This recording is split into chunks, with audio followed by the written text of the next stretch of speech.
Hi guys, 40 ఇయర్స్కి ఒకసారి 48 days మాత్రమే దర్శనం ఇచ్చే అత్తి శ్రీ వరదరాజ స్వామి టెంపుల్ కంచిలో ఉంది.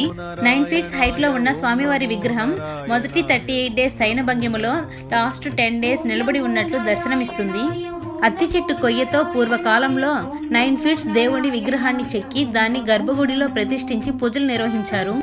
దీనిని బ్రహ్మదేవుడి ఆదేశాలతో విశ్వకర్మ చెక్కినట్లు పురాణాలు చెబుతున్నాయి. చెక్కతో చేసిన విగ్రహం లోపలికి నీరు వెళ్లకుండా వెండి పెట్టెలో ఉంచి కోనేటి అడుగున భద్రపరిచారు. ఎందుకంటే చెక్క విగ్రహానికి పూజలు చేస్తే పాడైపోతుందని నమ్ముతారు. దాని స్థానంలో గర్భాలయంలో గ్రానైట్ విగ్రహాన్ని ప్రతిష్ఠించారు. అలా కోనేటిలో భద్రపరిచిన శ్రీ అత్తి వరదరాజ స్వామిని 40 ఏళ్లకు ఒకసారి బయటకు తీసి పూజలు చేసి భక్తులకు దర్శనం కల్పిస్తారు. ఇదే బంగారు వెండి బల్లి టెంపుల్. చివరిగా 1979లో మళ్ళీ 40 ఏళ్ల తర్వాత 2019 జూలై 1న భక్తులకు దర్శనం ఇచ్చారు.